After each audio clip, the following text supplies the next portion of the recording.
ਵਾਹਿਗੁਰੂ ਜੀ ਕਾ ਖਾਲਸਾ ਵਾਹਿਗੁਰੂ ਜੀ ਕੀ ਫਤਿਹ। ਭਾਈ ਸਾਹਿਬ ਭਾਈ ਗੁਰਦਾਸ ਜੀ ਦੇ ਬਚਨ ਹਨ। ਸਤਿਗੁਰ ਨਾਨਕ ਪ੍ਰਗਟਿਆ, ਮਿੱਟੀ ਧੁੰਦ ਜਗ ਚਾਨਣ ਹੋਆ। ਜਿਉਂ ਕਰ ਸੂਰਜ ਨਿਕਲਿਆ, ਤਾਰੇ ਛਪੇ ਅੰਧੇਰ ਪਲੋਆ। ਗੁਰੂ ਨਾਨਕ ਦੇਵ ਜੀ ਸੱਚ ਦਾ ਸੂਰਜ ਹਨ।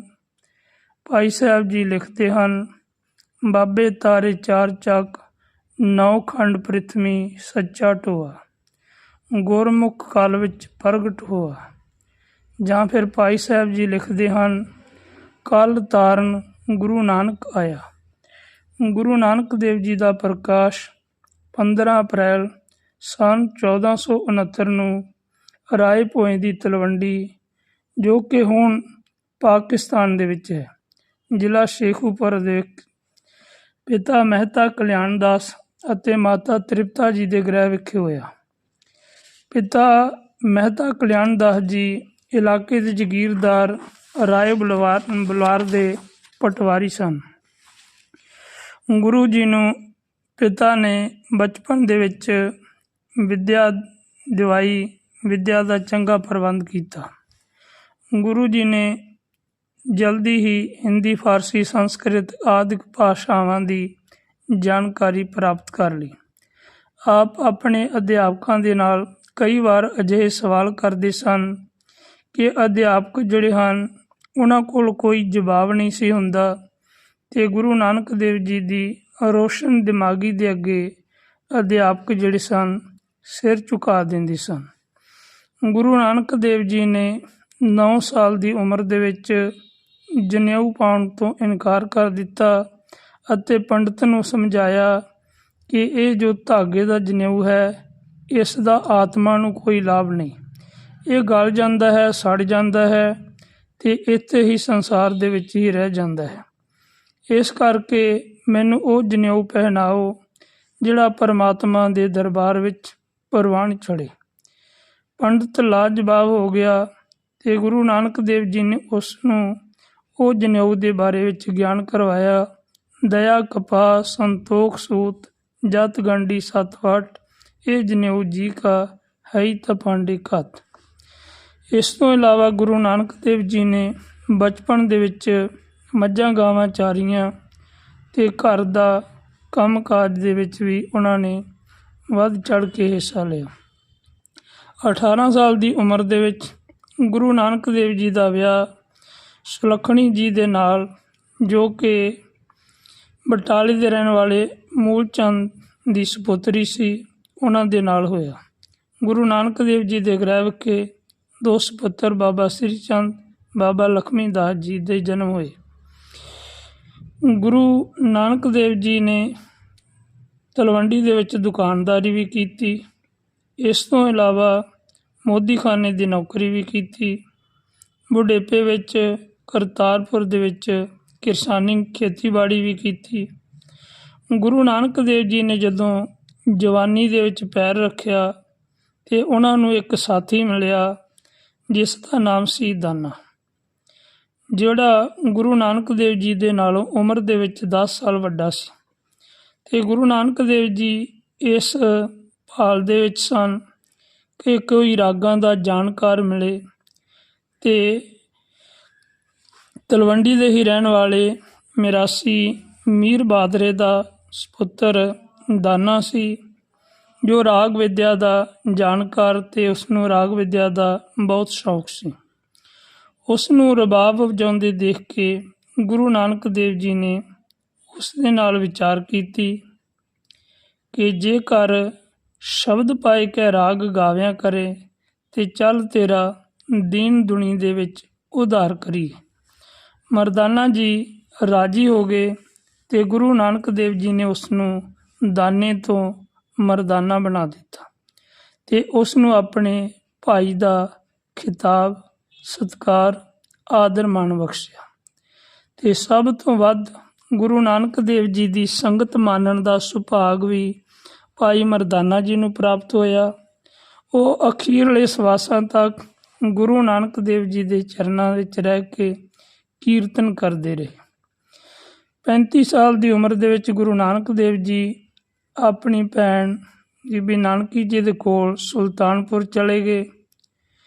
ਗੁਰੂ ਜੀ ਦਾ ਜੀਜਾ ਭਾਈਆ ਜੈ ਰਾਮ, ਜੋ ਕਿ ਨਵਾਬ ਦੌਲਤ ਖਾਨ ਦਾ ਮੁਲਾਜ਼ਮ ਸੀ, ਉਹਨਾਂ ਨੇ ਗੁਰੂ ਨਾਨਕ ਦੇਵ ਜੀ ਨੂੰ ਮੋਦੀਖਾਨੇ, ਜੋ ਅਨਾਜ ਦਾ ਸਟੋਰ ਸੀ, ਇੱਥੋਂ ਦਾ ਇੰਚਾਰਜ ਲਵਾ ਦਿੱਤਾ।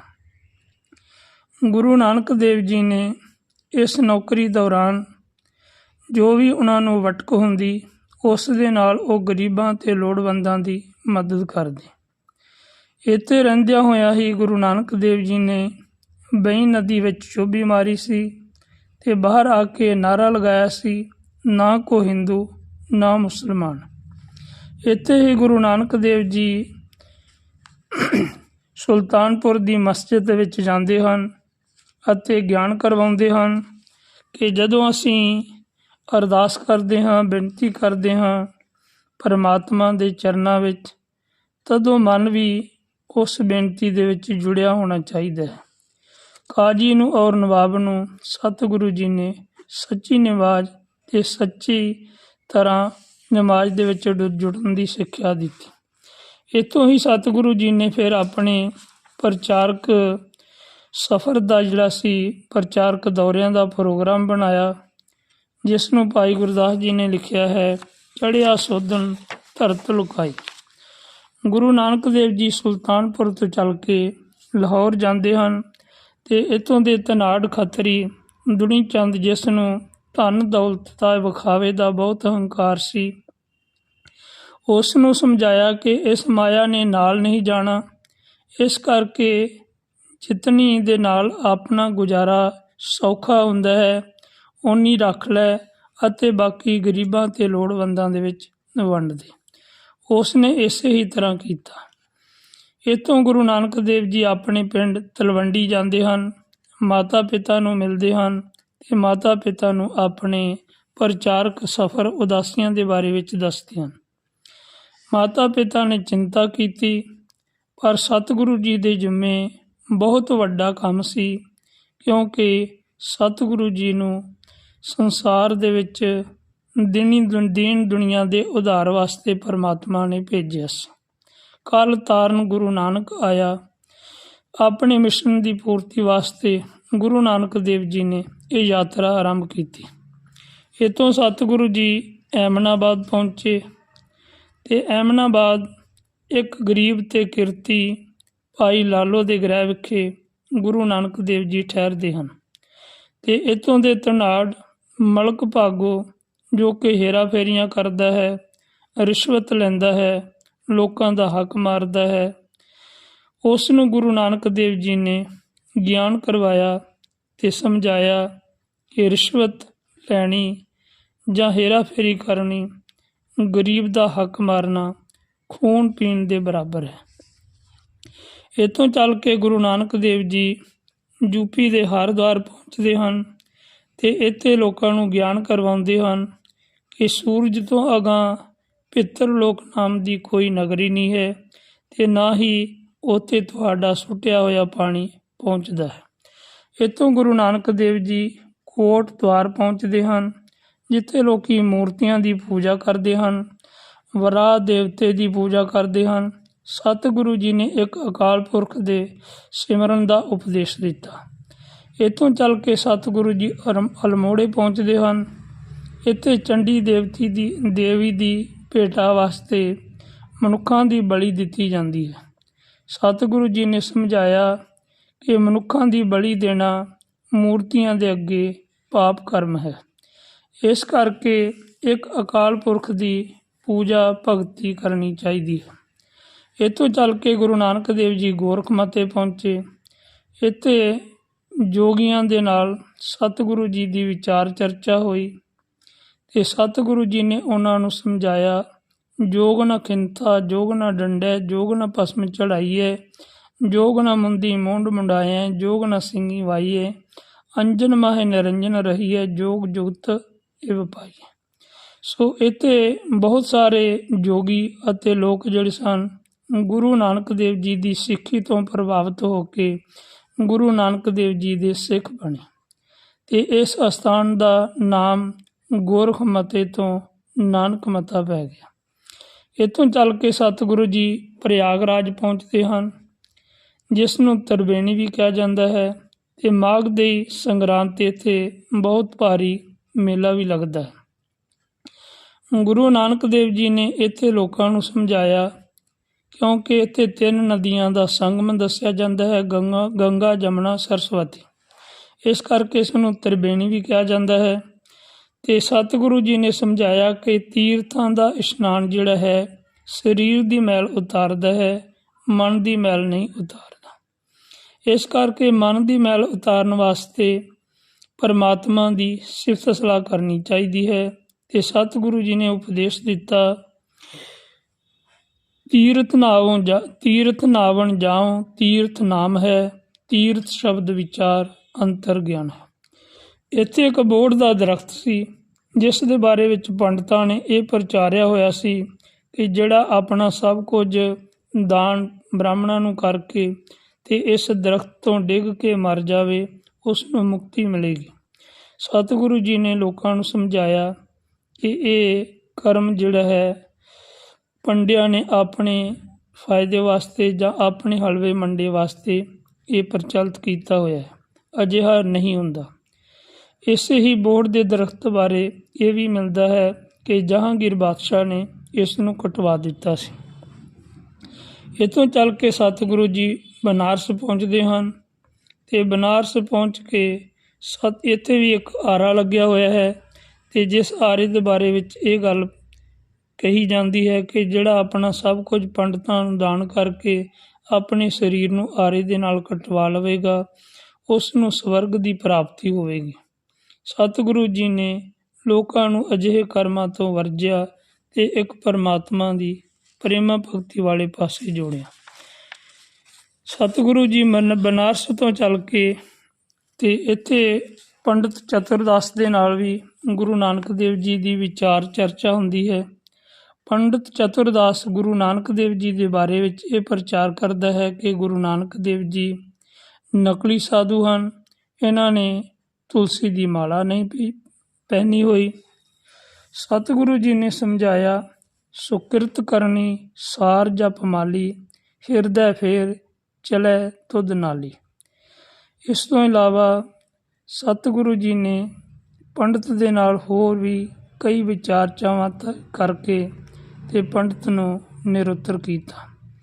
ਇੱਥੋਂ ਹੀ ਗੁਰੂ ਨਾਨਕ ਦੇਵ ਜੀ ਨੇ ਬਨਾਰਸ ਤੋਂ ਭਗਤ ਕਬੀਰ ਜੀ, ਭਗਤ ਰਵਿਦਾਸ ਜੀ, ਉਹਨਾਂ ਦੀ ਬਾਣੀ ਉਹਨਾਂ ਦੇ ਚੇਲਿਆਂ ਤੋਂ ਪ੍ਰਾਪਤ ਕੀਤੀ। ਭਗਤ ਰਾਮਾਨੰਦ ਜੀ, ਭਗਤ ਸੈਣ ਜੀ, ਭਗਤ ਪੀਪਾ ਜੀ ਦੇ ਸ਼ਬਦ ਵੀ ਇਸ ਤੋਂ ਹੀ ਇਲਾਕੇ ਦੇ ਵਿੱਚੋਂ ਗੁਰੂ ਨਾਨਕ ਦੇਵ ਜੀ ਨੂੰ ਪ੍ਰਾਪਤ ਹੋਏ। ਇੱਥੋਂ ਚੱਲ ਕੇ ਗੁਰੂ ਨਾਨਕ ਦੇਵ ਜੀ ਗਇਆ ਪਹੁੰਚਦੇ ਹਨ, ਜਿੱਥੇ ਮਰ ਚੁੱਕੇ ਵਡੇਰਿਆਂ ਦੀ ਮੁਕਤੀ ਕਰਾਉਣ ਵਾਸਤੇ ਜਵਾਂ ਦੇ ਆਟੇ ਦੇ ਪਿੰਡ ਪੜ੍ਹਾਏ ਜਾਂਦੇ ਹਨ। ਗੁਰੂ ਨਾਨਕ ਦੇਵ ਜੀ ਨੇ ਲੋਕਾਂ ਨੂੰ ਸਮਝਾਇਆ ਕਿ ਅਜਿਹੇ ਕਰਮ ਦਾ ਕੋਈ ਫਾਇਦਾ ਨਹੀਂ ਹੈ ਵੱਡੇ ਵਡੇਰਿਆਂ ਨੂੰ। ਇੱਥੋਂ ਚੱਲ ਕੇ ਗੁਰੂ ਨਾਨਕ ਦੇਵ ਜੀ ਜਗਨਨਾਥਪੁਰੀ ਪਹੁੰਚਦੇ ਹਨ, ਜਿੱਥੇ ਸੱਚੀ ਆਰਤੀ ਦਾ ਗਿਆਨ ਕਰਵਾਉਂਦੇ ਹਨ। ਅਤੇ ਇੱਥੇ ਹੀ ਗੁਰੂ ਨਾਨਕ ਦੇਵ ਜੀ ਨੂੰ ਇੱਕ ਕਲਯੁਗ ਨਾਮੀ ਪੰਡਤ ਮਿਲਦਾ ਹੈ, ਜੋ ਲੋਕਾਂ ਨੂੰ ਠੱਗ ਰਿਹਾ ਸੀ, ਅਤੇ ਗੁਰੂ ਨਾਨਕ ਦੇਵ ਜੀ ਨੇ ਇਸ ਦੀ ਅਸਲੀਅਤ ਦਾ ਵੀ ਲੋਕਾਂ ਨੂੰ ਗਿਆਨ ਕਰਵਾਇਆ ਅਤੇ ਬਚਨ ਕਹੇ, ਅੱਖੀਂ ਤਾਂ ਮਿਟੇ ਨਾਕ ਪਕੜੇ, ਠੱਗਣ ਕੋ ਸੰਸਾਰ, ਆਂਟ ਸੇਤੀ ਨਾਕ ਪਕੜੇ, ਸੂਝ ਤੇ ਤਿੰਨ ਲੋ, ਮਗਰ ਪਾਸੇ ਕਛੁ ਨ ਸੂਝੈ, ਇਹ ਪਦਮ ਅਲੋ। ਇੱਥੋਂ ਸਤਿਗੁਰੂ ਜੀ ਸਿੰਗਲਾਦੀਪ ਪਹੁੰਚਦੇ ਹਨ, ਜਿੱਥੋਂ ਦਾ ਰਾਜਾ ਸ਼ਿਵਨਾਭ ਹੈ, ਜੋ ਭਾਈ ਮਨ ਸੁਖ ਜੀ ਦੇ ਰਾਹੀਂ ਗੁਰੂ ਨਾਨਕ ਦੇਵ ਜੀ ਦੇ ਦਰਸ਼ਨਾਂ ਦੀ ਤਾਂਘ ਹਿਰਦੇ ਵਿੱਚ ਪਾਲ ਕੇ ਬੈਠਾ ਹੋਇਆ ਸੀ। ਰਾਜੇ ਨੇ ਗੁਰੂ ਨਾਨਕ ਦੇਵ ਜੀ ਦੀ ਪਰਖ ਵਾਸਤੇ ਸੁੰਦਰ ਇਸਤਰੀਆਂ ਭੇਜੀਆਂ, ਜਿਨ੍ਹਾਂ ਨੂੰ ਗੁਰੂ ਨਾਨਕ ਦੇਵ ਜੀ ਨੇ ਪੁੱਤਰੀ ਕਹਿ ਕੇ ਤੇ ਸ਼ਾਂਤ ਕਰ ਦਿੱਤਾ। ਬਸੰਤ ਰਾਗ ਦੇ ਵਿੱਚ ਬਚਨ ਮਿਲਦੇ ਹਨ, ਗਾਸ਼ੋ ਪੁੱਤਰੀ ਰਾਜ ਕੁਆਰ, ਨਾਮ ਭਣੋ ਸੱਚ ਦੋਤ ਸਵਾਰ, ਪ੍ਰੇਉ ਸੇਵੋ ਪ੍ਰਭ ਪ੍ਰੇਮ ਆਧਾਰ, ਗੁਰ ਸ਼ਬਦੀ ਬਿਖ ਤਿਆਸ ਨਿਵਾਰ। ਪੁੱਤਰੀ ਸ਼ਾਂਤ ਹੋ ਜਾਓ, ਅੰਮ੍ਰਿਤ ਵੇਲੇ ਉੱਠ ਕੇ ਸਦਾ ਸਿਰ ਪ੍ਰਭੂ ਦਾ ਨਾਮ ਜਪਿਆ ਕਰੋ। ਪ੍ਰਭੂ ਪ੍ਰੇਮ ਦੇ ਆਸਰੇ ਉਸ ਪ੍ਰਭੂ ਪ੍ਰੀਤਮ ਦੀ ਸੇਵਾ ਭਗਤੀ ਕਰੋ। ਗੁਰ ਸ਼ਬਦ ਵਿੱਚ ਜੁੜ ਕੇ ਮਾਇਆ ਦੀ ਤ੍ਰਿਸ਼ਨਾ ਦੂਰ ਕਰੋ। ਇੱਥੋਂ ਗੁਰੂ ਨਾਨਕ ਦੇਵ ਜੀ ਪਾਲੀਟਾਣਾ ਪਹੁੰਚਦੇ ਹਨ। ਬੰਬਈ, ਕੋਚੀਨ, ਪਾਂਦਰਪੁਰ, ਬਰਸੀ ਤੋਂ ਹੁੰਦੇ ਹੋਏ, ਜਿੱਥੋਂ ਗੁਰੂ ਨਾਨਕ ਦੇਵ ਜੀ ਨੇ ਭਗਤ ਤ੍ਰਿਲੋਚਨ ਜੀ ਦੀ ਬਾਣੀ ਪ੍ਰਾਪਤ ਕੀਤੀ।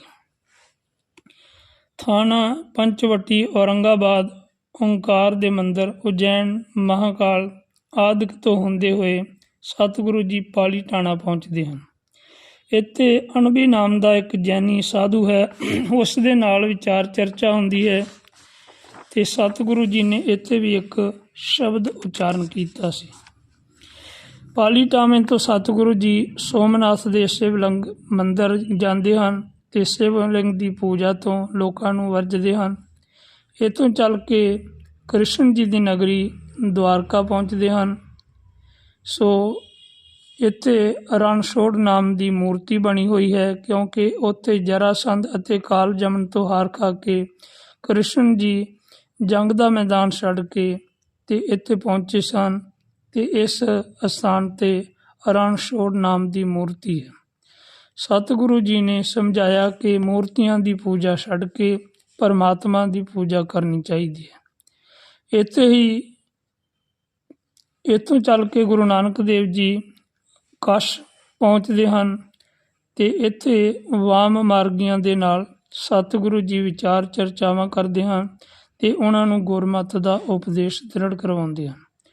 ਇੱਥੋਂ ਸਤਿਗੁਰੂ ਜੀ ਰਾਜਸਥਾਨ, ਆਬੂ ਪਰਬਤ 'ਤੇ ਜੈਨੀ ਸਾਧੂਆਂ ਦੇ ਨਾਲ ਵਿਚਾਰ ਚਰਚਾਵਾਂ ਕਰਦੇ ਹਨ। ਚਿੱਤੌੜ, ਅਜਮੇਰ ਆਦਿਕ ਇਲਾਕਿਆਂ ਤੋਂ ਹੁੰਦੇ ਹੋਏ ਕਈ ਪੀਰਾਂ ਫਕੀਰਾਂ ਦੇ ਉਹਨਾਂ ਦੇ ਮਕਬਰਿਆਂ ਦੀ ਪੂਜਾ ਦੀ ਨਿਖੇਧੀ ਕਰਕੇ ਸਤਿਗੁਰੂ ਜੀ ਪੁਸ਼ਕਰ ਪਹੁੰਚਦੇ ਹਨ ਅਤੇ ਇੱਥੇ ਪਹੁੰਚ ਕੇ ਵੀ ਦਾਨ ਪੁੰਨ, ਤੀਰਥ ਇਸ਼ਨਾਨਾਂ, ਕਰਮ ਕਾਂਡਾਂ ਤੋਂ ਲੋਕਾਂ ਨੂੰ ਵਰਜਿਆ। ਸਤਿਗੁਰੂ ਜੀ ਦੀ ਸਿੱਖਿਆ, ਸਤਿਗੁਰੂ ਜੀ ਨੇ ਸਮਝਾਇਆ ਕਿ ਗੁਰੂ ਦੀ ਸਿੱਖਿਆ ਹੀ ਨਦੀ ਹੈ ਅਤੇ ਇਸ ਨਦੀ ਵਿੱਚ ਇਸ਼ਨਾਨ ਕਰਨਾ ਚਾਹੀਦਾ ਹੈ। ਗੁਰੂ ਸਮੁੰਦ ਨਦੀ ਸਭ ਸਿੱਖੀ, ਨਾਤੇ ਜਿਤ ਵਡਿਆਈ। ਇੱਥੋਂ ਸਤਿਗੁਰੂ ਜੀ ਮਥੁਰਾ ਪਹੁੰਚਦੇ ਹਨ ਅਤੇ ਇੱਥੇ ਦੇ ਲੋਕ ਜਿਹੜੇ ਹਨ ਉਹ ਨੀਵੇਂ ਆਚਰਣ ਵਾਲੇ ਹਨ ਅਤੇ ਬਹਾਨਾ ਇਹ ਲਾ ਰਹੇ ਸਨ ਕਿ ਹੁਣ ਕਲਯੁਗ ਦਾ ਸਮਾਂ ਆ ਗਿਆ ਹੈ ਅਤੇ ਕਲਯੁਗ ਨੇ ਤੀਰਥਾਂ ਦੇ ਉੱਤੇ ਨਿਵਾਸ ਕਰ ਲਿਆ ਹੈ। ਗੁਰੂ ਨਾਨਕ ਦੇਵ ਜੀ ਨੇ ਇੱਥੇ ਵੀ ਲੋਕਾਂ ਨੂੰ ਸਮਝਾਇਆ, ਸ਼ਬਦ ਉਚਾਰਨ ਕੀਤਾ, ਸੋਈ ਚੰਦ ਚੜੇ ਸੇ ਤਾਰੇ, ਸੋਈ ਦਿਨਯਰ ਤਪਤ ਰਹੇ, ਸਾ ਧਰਤੀ ਸੋ ਪਵਨ ਚੁਲਾਰੇ, ਜੋਗ ਜੀ ਖੇਲੇ ਥਾਮ ਕੈਸੇ। ਇੱਥੋਂ ਚੱਲ ਕੇ ਸਤਿਗੁਰੂ ਜੀ ਦਿੱਲੀ ਪਹੁੰਚਦੇ ਹਨ। ਦਿੱਲੀ ਮਜਨੂ ਭਗਤ ਦੇ ਨਾਲ ਸਤਿਗੁਰਾਂ ਦੀ ਮੁਲਾਕਾਤ ਹੁੰਦੀ ਹੈ ਅਤੇ ਇੱਥੇ ਅੱਜ ਵੀ ਗੁਰਦੁਆਰਾ ਮਜਨੂ ਟਿੱਲਾ ਜਿਹੜਾ ਹੈ ਉਹ ਬਣਿਆ ਹੋਇਆ। ਦਿੱਲੀ ਤੋਂ ਕੁਰੂਕਸ਼ੇਤਰ, ਇੱਥੇ ਸੂਰਜ ਗ੍ਰਹਿਣ ਸਮੇਂ ਸਤਿਗੁਰੂ ਜੀ ਪਹੁੰਚਦੇ ਹਨ, ਲੰਗਰ ਤਿਆਰ ਕਰਦੇ ਹਨ, ਆਪ ਛਕਦੇ ਹਨ, ਹੋਰਨਾਂ ਨੂੰ ਛਕਾਉਂਦੇ ਹਨ ਅਤੇ ਲੋਕਾਂ ਨੂੰ ਗਿਆਨ ਕਰਵਾਉਂਦੇ ਹਨ ਕਿ ਇਹ ਇੱਕ ਵਹਿਮ ਹੈ, ਭਰਮ ਹੈ। ਇਸ ਤੋਂ ਚੱਲ ਕੇ ਸਤਿਗੁਰੂ ਜੀ ਸੁਲਤਾਨਪੁਰ ਅਤੇ ਸੁਲਤਾਨਪੁਰ ਤੋਂ ਆਪਣੇ ਪਿੰਡ ਤਲਵੰਡੀ ਪਹੁੰਚਦੇ ਹਨ। ਇਹ ਹੈ ਗੁਰੂ ਨਾਨਕ ਦੇਵ ਜੀ ਦੀ ਸੰਖੇਪ ਪਹਿਲੀ ਉਦਾਸੀ ਦਾ ਸਫ਼ਰ। ਵਿਚਾਰ ਕਰਦਿਆਂ ਹੋਈਆਂ ਭੁੱਲਾਂ ਦੀ ਖਿਮਾ ਬਖਸ਼ਣੀ, ਫਤਿਹ ਦੀ ਸਾਂਝ ਕਰਨੀ। ਵਾਹਿਗੁਰੂ ਜੀ ਕਾ ਖਾਲਸਾ, ਵਾਹਿਗੁਰੂ ਜੀ ਕੀ ਫਤਿਹ।